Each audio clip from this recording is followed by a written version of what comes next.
Ho ho, my name's Leslie Morris, and today we're going to be watching Santa and the Ice Cream Bunny. So, this film starts off with a bunch of kitty elf things singing an uncatchy song with no music.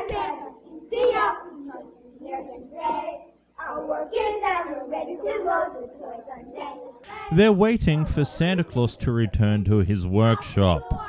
This elf girl looks at the door to see stock footage of reindeer that are clearly not at the North Pole, nor near anywhere snowy. It turns out that Santa is stuck on a beach in Florida, and for budgetary reasons, his reindeers have flown home. So, for whatever reason, this non-fat Santa with a fake beard starts singing. Oh, woe is me. Oh, woe is me. Who will set old Santa free? Who will give me a helping hand and get my sleigh out of the sand? And the film cuts to what seems like unrelated images. After that, he falls asleep, then uses his ESP to call out to the children we saw during the song. The kids come to his rescue, and they try to bring him suitable animals to help pull out his sled. First, they bring him a gorilla, then a donkey, then a pig, then a sheep, then a cow, then a horse, but none of this works. Whatever will Santa do? How will he ever move this sand that's just barely covering his sled? So, instead of asking these kids if their parents own any earth-moving equipment, Santa decides to tell them the story of Jesus. Well, that's what he would do if this film made any sense. Instead, he tells them the story of Thumbelina. This story inspires a girl to go off and sing a song without moving her lips. Clearly, the excitement of seeing the real-life Santa isn't enough for her, so she has to go off to a Hans Christian Andersen-themed amusement park to watch a performance of Thumbelina. So, around this point, we realized we're watching a movie within a movie, which, for an exploitation film like this, isn't that unusual, but this is the first time I've ever seen mid-movie credits. My guess is that the filmmakers made the Thumbelina movie first and just sandwiched on the Santa parts. Also, it's not quite clear what's going on. She's either watching tiny people perform a story on a tiny stage, or she's looking at tiny sets and imagining the story. I don't really know, but the movie gets a little bit psychedelic around this point. If you went stoned before watching this film, you will be after.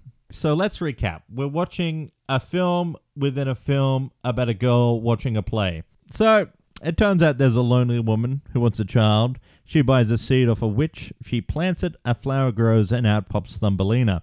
The Thumbelina happens to be the girl who's watching the play in the movie within the movie. Anyway, she's happy and she likes to sing and dance and do all those things midgets love to do.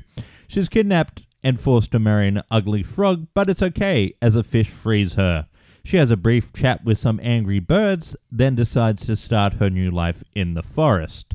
She sings some more. Winter drives her underground to live with a mole. The mole tries to convince her to settle down and marry a good man, but Thumbelina isn't into that. Spring rolls around, and Mrs. Mole tries to set her up with Mr. Digger. I need to point out that Mr. Digger is probably 10 times her age. Mr. Digger gets her back to his hole and tells her how lonely he is. He asks her to marry him. She doesn't really want to, so he starts begging. She decides to marry him to please Mrs. Mole. There's some more singing. She doesn't really want to marry him because, he's far too old and not human. She has no other choice but to go out and cover up a dead bird she's found. The bird isn't dead and she revives it back to life. They decide to sing a song, then hightail it out of there. Anyway, a recap eats up some more screen time. The bird takes her to a place where everyone else is the same height. There she's told about an ancient prophecy that says she'll come there and marry the king. The king proposes to her. Thumbelina says, "Back up, mister. I've just got out of a relationship. I need some time to think about it." They get married. Another song. Mrs. Mole marries Mr. Digger. End credits. So at first, I thought this film was going to be a lot of little fairy tales told back to back. But no, it's all about Thumbelina. At this stage, Thumbelina has had more screen time than Santa. The kids leave, Santa goes back to sleep, and the kids bring back the ice cream bunny. Who's the ice cream bunny? I don't know. He doesn't bring any ice cream, but he takes Santa away. And the movie's over. This movie is very, very, very, very, very, very, very hard to find. It's probably only worth checking out for hardcore B-movie fans. No doubt if you go to the amusement park it was filmed in, they probably have hundreds of copies still kicking around. My favorite part of the movie involves this little kid. He's really cute, and he's just so darn happy to be in a movie. Or maybe he's happy because he gets to meet Santa. I'll guess we'll never know. Merry Christmas. The end.